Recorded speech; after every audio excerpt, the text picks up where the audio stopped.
Hi అండి, welcome to Prasanna's kitchen and vlogs. 30 మందికి office వాళ్ళకి వాళ్ళు జాబ్ చేసుకుంటారు. నైట్ మాట షిఫ్టింగ్ జాబ్ నైట్ది. అయితే వాళ్ళు నైట్కి 8:30 అరౌండ్ 9 లోపల ఫుడ్ కావాలి, చేసిస్తారా అని అడిగారు. సరే చేసిస్తాను, ఏమేం కావాలో చెప్పండి, నాకు అదే మెనూ అయితే పంపించండి అన్నారు. సరే పంపించారు. వెజ్ ఏమో ఒక 10 మంది వెజ్ ఉన్నారు, ఒక 20-25 మెంబర్స్ ఏమో నాన్ వెజ్ తినేవాళ్ళు ఉన్నారని చెప్పారు. సరే అయితే చేసిస్తానని చెప్పేసి ఇలాగా వాళ్ళకి కావాల్సిన మెనూలోనే ఏంటంటే చికెన్ పకోడీ, ఆంధ్ర స్టైల్లో మా స్టైల్లో చికెన్ పకోడీ కావాలి, చికెన్ దమ్ బిర్యానీ కావాలి, వెజ్ బిర్యానీ, అలాగే raita, salad and paneer curry, sweet ఒకటి, డబుల్ కా మీఠా స్వీట్ ఒకటి చేశాను. ఇవన్నీ ఎలా చేశాను ఏంటి అన్నది, అలాగే ఈ రెసిపీస్ కావాలంటే నాకు కామెంట్ చేయండి. మీకు కంపల్సరీ ఈ రెసిపీస్ అయితే పోస్ట్ చేస్తాను, ఎలా చేశాను ఏంటి అన్నది. అలాగే ముందుగా మన ఛానల్ ఎవరైనా చూస్తే ఛానల్ని సబ్స్క్రైబ్ చేసుకోండి, సపోర్ట్ చేయండి. ప్రసన్నస్ కిచెన్ ఛానల్ని సబ్స్క్రైబ్ చేసుకుని సపోర్ట్ చేయండి. అలాగే ఇప్పుడు వీడియోకి అయితే వెళ్ళిపోదాం. నేను ఏమేమి చేస్తాను. ఫస్ట్ అయితే ఇలాగా చికెన్ షాప్కి వెళ్ళి చికెన్ అయితే 4 kgs చికెన్ దమ్ బిర్యానీకి 4 kg చికెన్ తీసుకున్నా. ఎలా కావాలి పీసెస్ అలా కొట్టిపించేసాము. చికెన్ పకోడీకి 3 kg చికెన్ అయితే తీసుకుని అవి కూడా చిన్న చిన్నగా పకోడీకి కావాల్సినట్లా కొట్టిపించేసాము. ఇక్కడ చికెన్ షాప్లో ఎందుకు చూపిస్తున్నా అంటే వెయిట్ చూడండి, అక్కడ ఒకటేమో 3 kgs, ఒకటేమో 4 kgs వెయిట్ అన్నమాట. ఇక్కడ అంటే మనకి ఎంత తింటారు అన్నది తెలియదు కదా. టేస్ట్ బాగుందనుకో చికెన్ పకోడీ కానీ చికెన్ కానీ టేస్ట్ లాగిస్తారు. అందుకని చెప్పి ఇంటికి రాగానే ఇట్లా ఫస్ట్ నేను చేయాల్సింది చికెన్ కడిగేసి శుభ్రంగా పక్కన పెట్టేశాను. పక్కన పెట్టేసి ఇప్పుడు ఫస్ట్ దమ్ముకి కావాల్సింది ఆనియన్స్, ఫ్రైడ్ ఆనియన్స్ కావాలి కాబట్టి అవి కట్ చేసేసుకుని ఫ్రై చేసేసుకున్నాను. ఫ్రై చేసేసుకుని ఇక్కడ వెజ్ బిర్యానీకి పులావ్ లాగా వేయమన్నారు, అంటే వెజిటేబుల్స్ అన్నీ వేసి వెజ్ బిర్యానీ వేయమన్నారు. ఇదొక వెజ్ బిర్యానీ వాళ్ళకి వేసేసాను ఫస్ట్, ఎందుకంటే వెజ్ చేసేసాను.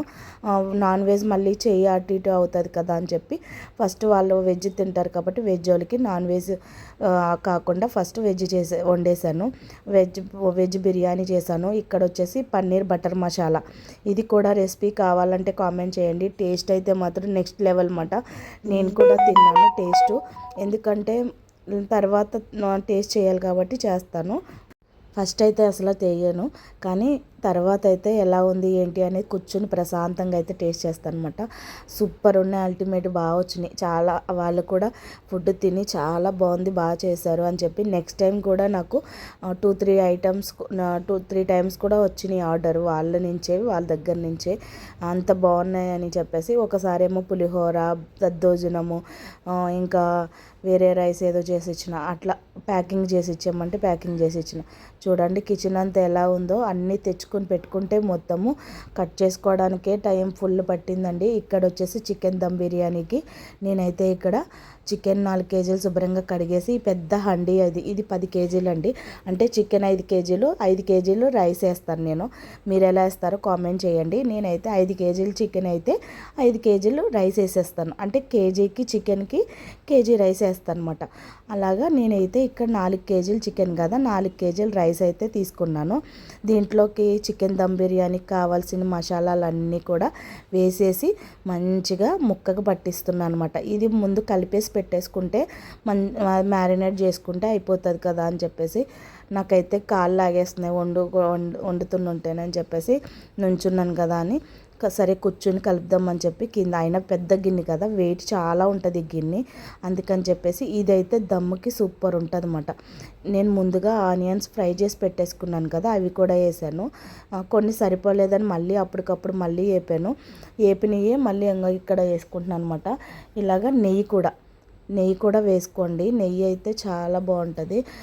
మీకు నేను ఎలా చేశాను ఏంటి అన్నది దమ్ బిర్యానీ కామెంట్ చేయండి. కావాలి అంటే రెసిపీ షేర్ చేస్తాను. ఒక 1 kg చికెన్, 1 kg రైస్కి ఎలా చేయాలి, ఇంట్లో ఎలా చేసుకోవాలి అన్నది. అలాగే ఆర్డర్కి ఇలాగా నేను ఆర్డర్ తీసుకుంటే ఎంతంత క్వాంటిటీలో చేస్తాను అన్నది చూపిస్తున్నాను అనమాట మీకు. అక్కడ చూసారు కదా ఇందాక చికెన్ 4 kg చికెన్ కొట్టించింది, ఎలా కొట్టించినానో, ఎంత పెట్టించినా అన్నీ చూపించాను కదా. అలాగే ఈ రెసిపీ కావాలంటే కామెంట్ చేసేయండి. ఇక్కడ వచ్చేసి మొత్తం అయితే ఉప్పు కారం అన్నీ కలిపేసిన, పుదీనా కొత్తిమీర అప్పటికి ఇంకా కొంచెం కొయ్యలేదు, సరే తర్వాత వేద్దామని చెప్పి ఫస్ట్ అయితే వేసుకుంటున్నమాట. ఇక్కడ మా చిన్నోడు నాకు హెల్ప్ చేస్తున్నాడు అనమాట. వాడే నేను ఇక్కడ వీడియో తీసుకుంటుంటే నేను తీస్తాలే అమ్మ అని చెప్పి తీసాడు వచ్చి. తర్వాత పెరుగు నేనే వేస్తా అన్నాడు. ఇది వచ్చి లీటర్ పెరుగు అండి. ఒక లీటర్ పెరుగు అయితే వేసేసుకున్నాను. ఇంకా కావాలనుకుంటే కూడా వేసుకోవచ్చు. ఎందుకంటే ముక్క మసాలాకి కావాలి, థిక్గా కావాలి అనుకుంటే కొంచెం పెరుగు ఎక్కువనే పడుతుంది. పెరుగు అంత ఎక్కువ అవసరం లేదు అని అనుకుంటే మాత్రం మసాలాలు యాడ్ చేసుకోవచ్చు. మసాలా చాలా తక్కువ. ఈ గ్రేవీ ఇట్లా ముక్క మంచిగా ఉడకడానికి కానీ స్మాష్ అవ్వడానికి కానీ మనకి పెరుగు వేసుకుంటే ఇలా బాగుంటుంది. ముందు మసాలాలన్నీ వేసుకొని కలిపేసుకున్నాక అప్పుడు ముక్కకు ఉప్పు కారం పడుతుంది. లాస్ట్లో పెరుగేసి కలుపుకోండి. ఎప్పుడైనా సరే దమ్ చేసుకునే వాళ్ళు ఎవరైనా సరే ఇట్లా అయితే పెరుగు లాస్ట్లో వేసి కలపండి.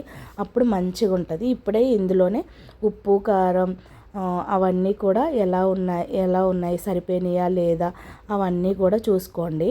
ఇగో చూసారా, నేనైతే మసాలా ఇంత కొంచెం మనకి ఇలా ఉంటే సరిపోతుంది. ముక్క ఉడికి అలాగే రైస్కి దమ్ము బాగా పడుతుంది అన్నమాట. ఆ ఫ్లేవర్ కూడా చాలా బాగా వస్తుంది. ఇదైతే నేను పక్కన పెట్టేస్తున్నా కలిపేసి. ఇది ఒక పెద్ద పని అండి చికెన్ దమ్ బిర్యానీకి. ఇదంతా కలిపి పెట్టుకోవాలంటే చాలా పని పడుతుంది. చూసారు కదా ఎంత పెద్ద గిన్నె ఉందో. 4 కేజీలు పట్టాలంటే మాత్రం ఉంటుంది కదా. అది పక్కన పెట్టేసినాక ఇక్కడ వచ్చేసి బ్రెడ్ కట్ చేసేసుకుని పీసెస్ కింద ఫ్రై అయితే చేసేసుకుంటున్నాను. డబల్ కమిటా చేసిమ్మన్నారు స్వీట్ వచ్చి. ఆ పక్కన అవతలేమో అది బిర్యానీకి అదేమంటారు సాంబార్ అనుకుంటా.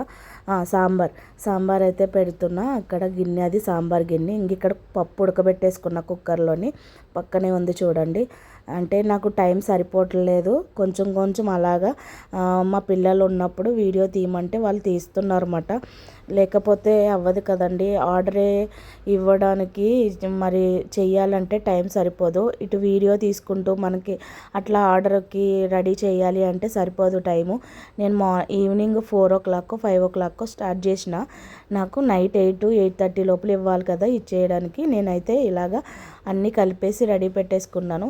మా పిల్లలు ఇంకొచ్చినాక హెల్ప్ చేశారు. చికెన్ పకోడీకి అలాగా ఓ పక్కనేమో ఫ్రై చేసేస్తున్నా. ఇక్కడేమో డబల్ కా మీఠా చేస్తున్నా అనమాట. ఎందుకంటే వెజ్ అంతా అయిపోయింది కదా పక్కన పెట్టేశాను. ఇక్కడ వచ్చి నాన్ వెజ్కి కాబట్టి నాన్ వెజ్కి ఇవన్నీ కూడా రెడీ పెట్టుకుంటున్నా. ఇంకా లాస్ట్లో స్వీట్ చేద్దామని చెప్పి స్వీట్ చేస్తున్నావు. పక్కనేమో చికెన్ పకోడీ ఒక్కటే కదా ఫ్రై చేసేసుకోవచ్చు అని చెప్పేసి చేస్తున్నా అనమాట. మీకు ఇందులో ఏ రెసిపీ కావాలన్నా ఎలా చేస్తున్నాను ఏంటి ఎంతమంది క్వాంటిటీ అది కూడా చెప్తున్నాను కదా. నేను ఇక్కడ వచ్చేసి 30 మందికి ఫుడ్డు అది కూడా ఆఫీస్ వాళ్ళకి చేసిస్తున్నాను. నైట్ డిన్నర్ కోసం అండి. పార్టీ అంటే ఇప్పుడు న్యూ ఇయర్ పార్టీలు ఇలాగ వస్తాయి కదా మనకి నైట్లో ఏదో ఒకటి బర్త్డే పార్టీలని ఏదో ఒక ఫంక్షన్లని లేకపోతే వాళ్ళు ఏదైనా గెట్ టుగెదర్ కింద పార్టీలని చేసుకుంటారు కదా. అలాగా ఇది నాకు ఆఫీస్ పార్టీ కింద వచ్చిందన్నమాట. నాకు బ్రదర్ అవుతారు తమ్ముడు. ఆ తమ్ముడు తన ఆఫీసులో వాళ్ళకి మొత్తం కావాలి అక్క చేసి ఇవ్వండి అక్క అని చెప్పి అడిగితే చేసి ఇచ్చాను. అలాగే ఇంతకు ముందు కూడా 2-3 టైమ్స్ నేను చేసి ఇచ్చాను. ఈ వీడియో కాక తను చూసుంటే కామెంట్ అయితే పెడతాడు. లాస్ట్కి పాలు వేయాలి. నేను పాలు వేయకుండా మిల్క్ మేడ్ ఎందుకు వేస్తున్నానంటే టేస్ట్ చాలా బాగుంటుంది, ఫ్లేవర్ బాగా వస్తుంది. మిల్క్ మేడ్ వేసుకున్నప్పుడు స్వీట్ అయితే తగ్గించేసుకోండి. అలాగే ఇక్కడ వచ్చేసి పచ్చికోవా ఉంటుంది, పచ్చికోవా వేసుకుంటుందాం. పచ్చికోవా లేదని చెప్పి నేను కలకండ స్వీట్ ఉంటుంది కదా అది తీసుకొచ్చి వేసేసాను. చూడండి ఇక్కడ తర్వాత పైన లాస్ట్కి ఇలాగ జీడిపప్పు అలాగే నెయ్యి వేసేసుకుని ఫ్రై అయిపోయినాయి. అంతా అయిపోయిందండి. ఇది ఎంతేనండి. ఇలా అయితే చేసేసాను. ఆర్డర్ అయితే ఇచ్చాను. ఫుడ్ అయితే చాలా బాగుందన్నారు. ఇంట్లో ఉంటూ నేనైతే ఇలాగ వంటలు చేసుకుంటాను. ఈ వీడియో కనుక నచ్చినట్లయితే లైక్ చేయండి, షేర్ చేయండి, కామెంట్ చేయండి. మీకు ఏదైనా వీడియో కావాలి అనుకుంటే కామెంట్ చేయండి. ఏ రెసిపీ కావాలంటే అది. Thank you for watching Prasanna's kitchen.